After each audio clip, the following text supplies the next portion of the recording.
Seria um arranha-céu de magnatas em Nova York o fracasso do capitalismo?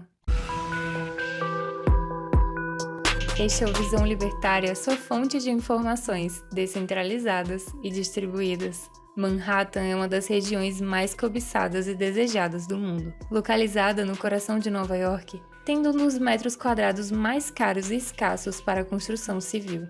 Com base nisso, foi lançado nesse local o arranha-céu 432 Park Avenue, um empreendimento audacioso com custo de construção superior a US$ 1 bilhão e projetado por um famoso arquiteto uruguaio, reconhecido por receber premiações, mas também por algumas bizarrices. A título de curiosidade, esse mesmo arquiteto projetou o notável edifício 20 Fenchurch Street em Londres. Esse prédio ganhou fama internacional por ter uma fachada envidraçada que se assemelha a um espelho côncavo, e com o avanço da obra, foi percebido que ela concentrava e refletia intensa luz para uma rua que dava de frente para o edifício. Alguns pontos da rua chegavam a registrar temperaturas superiores a 70 graus Celsius, e pessoas sentiam desconforto passando pelo local. Certa vez, um repórter filmou um pedestre fritando um ovo com o calor refletido pelo prédio, e parte de carros estacionados chegavam a derreter, até que fosse providenciada uma solução antirreflexiva para o problema. Ao ser questionado sobre esse incômodo, o arquiteto reconheceu falhas, mas alegou que quando frequentava Londres nos anos anteriores, não tinha tantos dias ensolarados. Portanto, o aquecimento global também teria culpa por esse transtorno. Nem precisa de conhecimento avançado em física para saber que essa desculpa não vale. De volta ao edifício 432 Park Avenue, ao ser concluído em 2015, o arranha-céu fino e esbelto desfrutava de vista privilegiada ao Central Park e, através de ao menos 85 pavimentos habitáveis, o prédio ostentava 425 metros de altura, colocando-o como um dos arranha-céus mais altos do planeta. O luxo e a localização privilegiada fizeram com que unidades de imóveis fossem vendidas por preços que oscilavam entre 7 e 95 milhões de dólares, atraindo a cobiça de multimilionários da sociedade americana, além de ter entre seus clientes alguns brasileiros, russos e chineses. Entretanto, problemas passaram a surgir com o prédio nos anos que sucederam à sua conclusão e inauguração.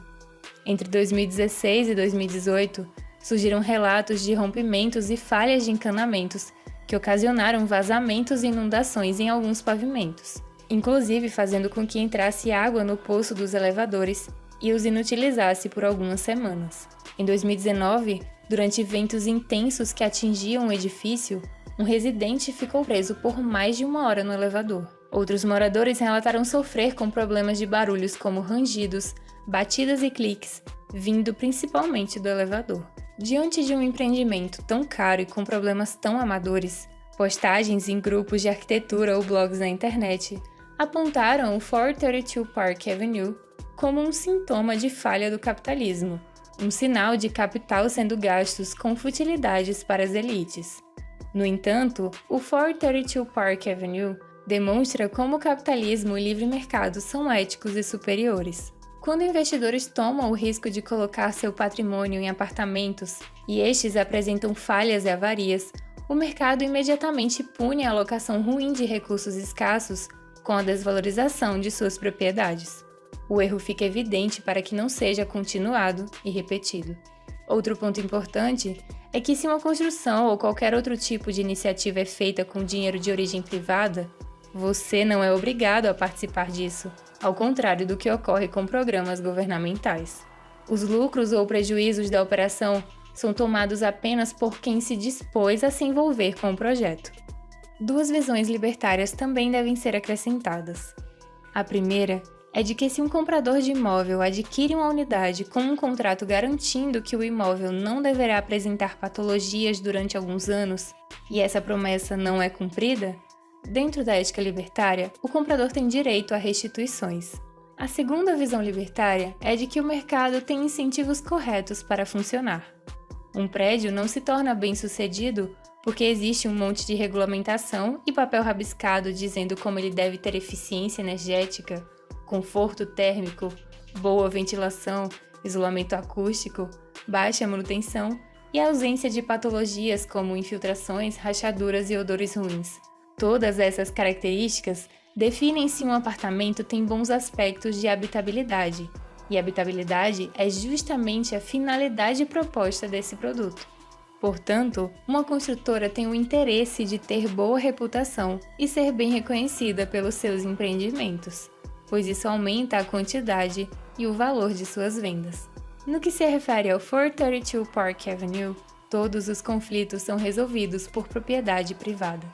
Um outro estudo de caso interessante é a cidade de Balneário Camboriú, em Santa Catarina. É um município com população estimada de 145 mil habitantes e é tido como a capital dos arranha-céus no Brasil, porque tem prédios que já se aproximam dos 300 metros de altura e cedia 6 dos 10 edifícios mais elevados do país.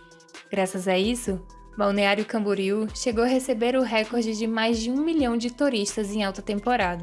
Se tornou uma opção de cobiça para indivíduos ricos e personalidades famosas, e usufrui do título de uma das cidades mais seguras e com o melhor desenvolvimento humano do Brasil. O inconveniente naturalmente passou a surgir a partir dessa corrida pelas alturas em Balneário Camboriú. Os arranha-céus se tornaram um obstáculo para a passagem de luz em direção à praia. Em alguns instantes do dia e em alguns trechos, a praia fica sombreada pelos edifícios. Existe sim um estudo sendo feito que envolve o alargamento da faixa de areia e se acredita que isso poderia minimizar esse problema. Mas vamos imaginar para o propósito desse vídeo que essa solução seja inviável por alguma questão técnica ou financeira. No juízo de valor subjetivo do escritor desse artigo, o fato de o Brasil ter mais de 7 mil quilômetros de costa e estar repleto de cidades litorâneas pobres e decadentes mostra que o sacrifício limitado de parte da praia é válido e totalmente aceitável. Outras pessoas, entretanto, acreditam que esse sombreamento é um escárnio contra a natureza e a experiência de banhistas e pedem por restrições à construção de arranha-céus. Com interesses tão conflitantes assim, como resolver esse tipo de impasse? Antes de tudo, é necessário entender por que existe um impasse. E é bem simples a resposta. A praia carece de fundamentos de propriedade privada. Ela é um bem comum, ou seja, se admite que ninguém é dono dela ou que todos são donos, e desse modo, nunca será possível chegar a qualquer consenso. Praias de nada diferem de qualquer outro terreno, exceto pela peculiaridade de terem margem e divisa com o mar. Sendo assim, trechos delas devem ser privatizados para que passem a ter um grupo de proprietários que tomem as decisões finais sobre o que ocorre nelas. Existem diversas maneiras de monetizar uma praia: publicidade, aluguel de quiosques, realização de shows e eventos, ou até mesmo a cobrança da permanência nela. Mas o mais importante de registrar é que o proprietário da praia tem um interesse em sua valorização e arrecadação. Então ele atuará sempre visando para que ela se torne o mais atraente possível para receber e agradar visitantes. O interesse egoísta de lucro do proprietário lhe obriga a tornar a sua praia uma área que agrega valor a outras pessoas. Com as praias sendo reconhecidas como propriedade privada, os seus donos podem calcular as perdas e os ganhos de se ter um arranha-céu na proximidade.